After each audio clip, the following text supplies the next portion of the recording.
China e Rússia estão hoje politicamente mais próximas do que jamais estiveram na história. Isso foi simbolicamente ilustrado em setembro, quando o presidente russo Vladimir Putin viajou a Pequim para se encontrar com o presidente chinês Xi Jinping e participar de um evento comemorando o 80º aniversário da vitória deles na Segunda Guerra Mundial. E muitos outros líderes proeminentes do Sul Global também estiveram presentes, incluindo chefes de Estado da Indonésia, Vietnã e Irã, e até Kim Jong-un, o líder da Coreia do Norte. As imagens desses líderes juntos foram um recado claro para o Ocidente e a ordem geopolítica está mudando. Os anos de dominação ocidental chegaram ao fim. E no centro da nova ordem mundial multipolar que está sendo construída está a parceria estreita entre China e Rússia. Isso é muito preocupante para o governo dos Estados Unidos, porque a política declarada em Washington é tentar manter a dominação global para evitar o surgimento do que os Estados Unidos chamam de concorrentes estratégicos quase equivalentes. E o exército dos Estados Unidos está muito preocupado porque agora existem dois concorrentes quase equivalentes no mundo, e eles estão fortemente aliados. Esses são a China e a Rússia. É exatamente por isso que o governo de Donald Trump investiu muita energia em tentar dividir a Rússia e a China, tentando conquistar Moscou para isolar Pequim. Poucos dias antes da eleição presidencial de 2024, que Trump venceu, ele prometeu que iria dividir a Rússia e a China. You never want Russia and China uniting. We united them. It's a shame. The stupidity of what they've done. Well, I'm going to have to ununite them, and I think I can do that too. I have to ununite them. Essa é a estratégia de dividir para conquistar de Washington. Em fevereiro de 2025, apenas algumas semanas após Trump retornar para seu segundo mandato, ele enviou altos funcionários americanos à Arábia Saudita para conversas com a Rússia, e o secretário de Estado dos Estados Unidos, Marco Rubio, propôs que os Estados Unidos deveriam fazer parceria com a Rússia. The credible opportunities that exist to partner with the Russians geopolitically on issues of common interest and frankly economically. Quando algumas pessoas ouviram essas declarações do secretário de Estado dos Estados Unidos, disseram: "Uau, o governo Trump busca a paz." Mas isso não tem nada a ver com paz. Isso é uma estratégia imperialista cínica de dividir para conquistar. O verdadeiro objetivo dos Estados Unidos é tentar melhorar as relações com a Rússia para romper a parceria próxima entre Moscou e Pequim. Agora, Donald Trump estava muito confiante de que conseguiria dividir a China e a Rússia, mas sua estratégia era simplesmente implausível desde o início. Eu já falei sobre como, hoje, nos anos 2020, China e Rússia estão mais próximas politicamente do que jamais estiveram na história. O presidente da China, Xi Jinping, fez uma viagem simbólica a Moscou em maio, e foi o convidado de honra de Putin enquanto celebravam o 80º aniversário da vitória da União Soviética contra a Alemanha nazista na Segunda Guerra Mundial. Durante esta viagem, Xi e Putin assinaram dezenas de acordos e publicaram uma declaração conjunta com mais de 8.000 palavras, na qual enfatizaram que, entre aspas, as relações China-Rússia atingiram o nível mais alto da história. Fim da citação. E eles prometeram, entre aspas, resistir conjuntamente a qualquer tentativa de interferir ou interromper a amizade tradicional e a profunda confiança mútua entre a China e a Rússia. Fim da citação. Então, politicamente, a ideia de que Trump poderia, de alguma forma, dar uma guinada de 180 graus na política externa dos Estados Unidos e se aliar à Rússia contra a China era completamente absurda desde o início. E, economicamente, essa ideia faz ainda menos sentido, porque a China é, de longe, o maior parceiro comercial da Rússia. A China é extremamente importante para a economia russa. Mais de 30% das exportações da Rússia vão para a China, e mais de 1/3 das importações russas vem da China.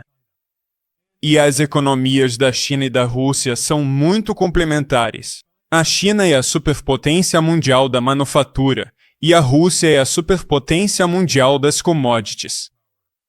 A Rússia é um dos maiores produtores mundiais de petróleo e gás natural, muitos minerais estratégicos, grãos e fertilizantes.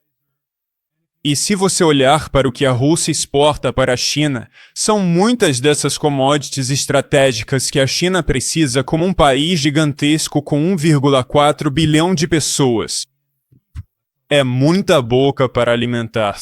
Os Estados Unidos, por outro lado, fazem muito pouco comércio com a Rússia e, na verdade, Rússia e Estados Unidos são concorrentes em muitos setores, porque os Estados Unidos, assim como a Rússia, também são um dos principais produtores mundiais de petróleo, gás natural, grãos e muitos outros produtos agrícolas e carnes.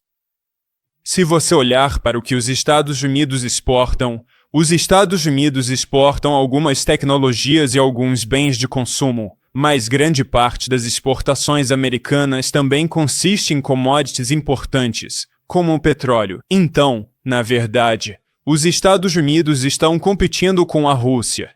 E o que os Estados Unidos venderiam para a Rússia que a Rússia já não tem?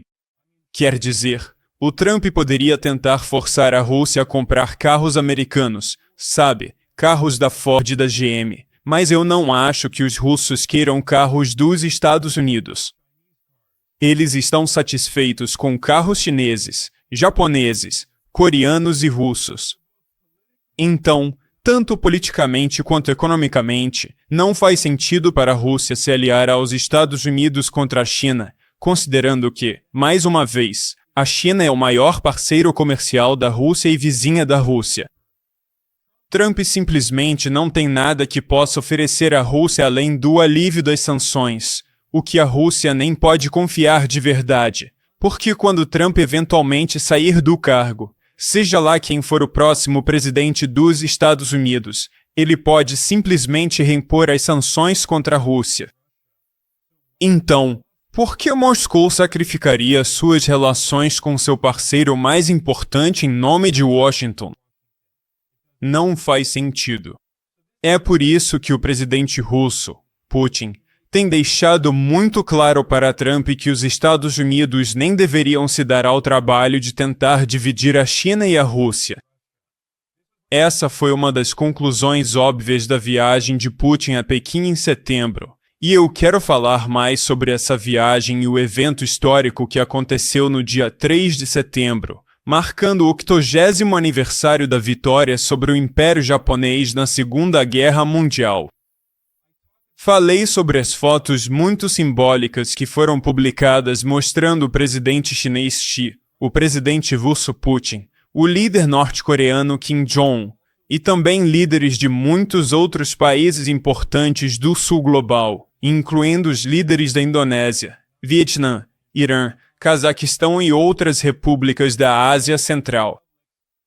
Também havia líderes latino-americanos e representantes de Cuba e Nicarágua, além de representantes africanos. Isso foi uma demonstração clara de unidade do Sul global, simbolicamente contra o imperialismo e o fascismo ocidentais. E o Financial Times, o principal jornal ocidental, acho que resumiu bem quando disse que esse evento, esse enorme desfile militar no qual o líder chinês Xi estava cercado por muitos líderes importantes do Sul global, mostrou que a China faz parte de uma tentativa de remodelar a ordem mundial, de criar um mundo mais multipolar. Agora, em outro vídeo, eu falo sobre como o primeiro-ministro da Índia, Narendra Modi, também visitou a China para participar da cúpula da Organização de Cooperação de Xangai. E isso também foi profundamente simbólico porque o governo dos Estados Unidos, há décadas, tenta dividir a China e a Índia para isolar Pequim. Mas, como expliquei, Donald Trump ironicamente desfez muitos desses esforços ao atacar constantemente a Índia e impor tarifas de 50% sobre o país, o que vai causar muitos danos à economia indiana. E o presidente dos Estados Unidos, Trump, obviamente ficou muito irritado com esse encontro bem-sucedido em Pequim. Não consigo deixar de pensar que Trump também ficou bravo porque o exército chinês mostrou muito mais disciplina em sua marcha do que a desastrosa chamada marcha que Trump tentou organizar em Washington. Quero dizer, o exército dos Estados Unidos se mostrou completamente antiprofissional, totalmente desorganizado.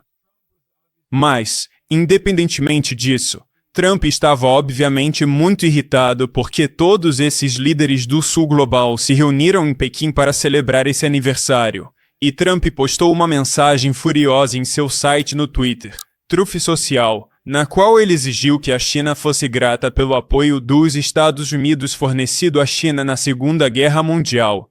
E então ele também escreveu, cito, "Por favor, enviem meus mais calorosos cumprimentos a Vladimir Putin e Kim Jong enquanto vocês conspiram contra os Estados Unidos da América." Fim da citação. Então, é assim que, em Washington, eles perceberam esse evento. Na verdade, Trump basicamente admitiu que sua estratégia de dividir China, Rússia e Índia fracassou. Em uma postagem em seu site cópia do Twitter, Truth Social, Trump publicou uma foto de Xi com Putin e Modi, e disse, cito, "Parece que perdemos a Índia e a Rússia para a China mais profunda e obscura."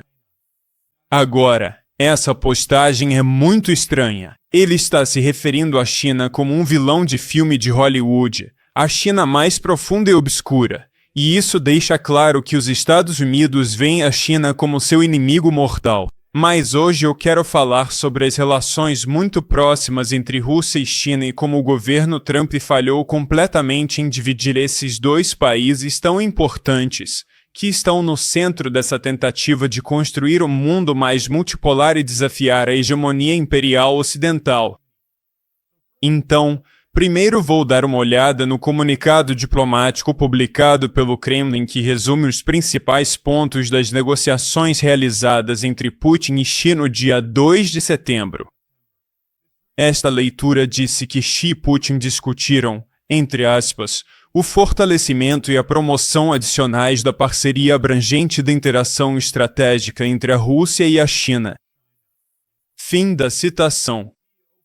O presidente Xi iniciou suas observações referindo-se a Putin como seu amigo de longa data, e enfatizou que as relações próximas entre China e Rússia não são necessariamente algo novo na história, mas, na verdade, é possível voltar aos anos 1930 e 1940, quando China e Rússia trabalhavam juntas para combater o fascismo e o imperialismo.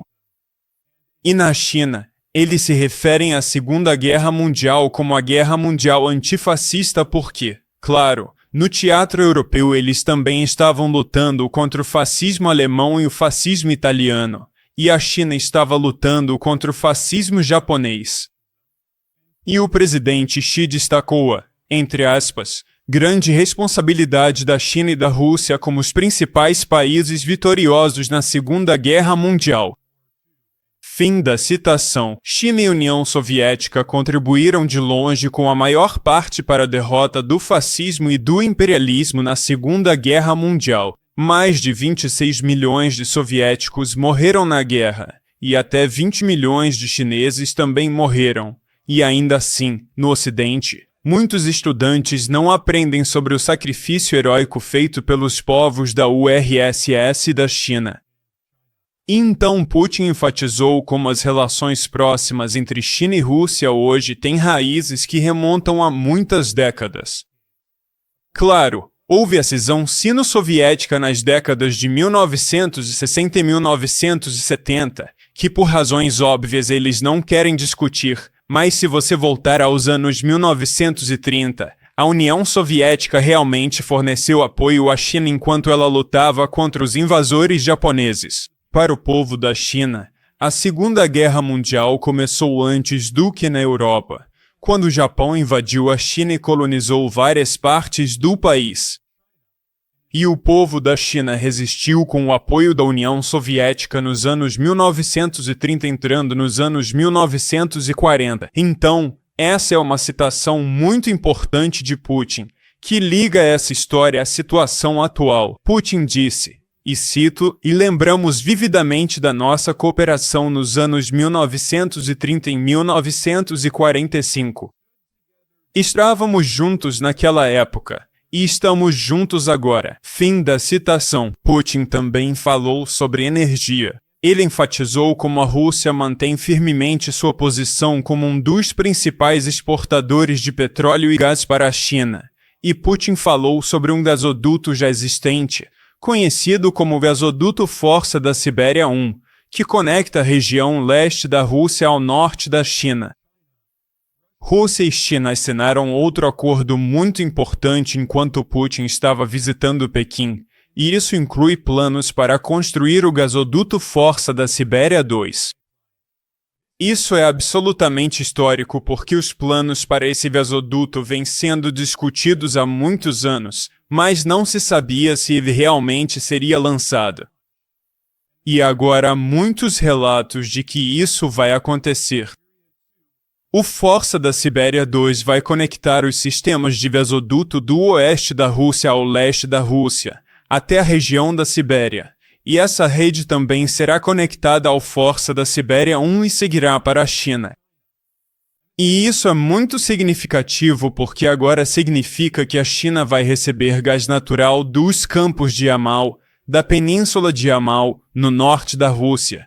E anteriormente esse gás era enviado para a Europa pelo chamado Gasoduto Yamal-Europa. Mas, claro, por causa da guerra por procuração na Ucrânia e das sanções europeias contra a Rússia, a Europa agora está tentando boicotar não só o petróleo russo, mas também o gás russo. Então, em vez de vender esse gás barato de gasoduto para a Europa, a Rússia agora vai redirecionar esse gás para a China pelo novo gasoduto Força da Sibéria 2. Isso é um grande avanço e simboliza como a Rússia enxerga que seu futuro econômico está em aprofundar a integração com a China e com a Ásia como um todo. Portanto, a Rússia continua olhando para o leste e para o sul. Ela não está mais olhando para o oeste. Moscou deixou claro que tomou a decisão de aprofundar a integração na Eurásia e não com a Europa, e certamente não com os Estados Unidos.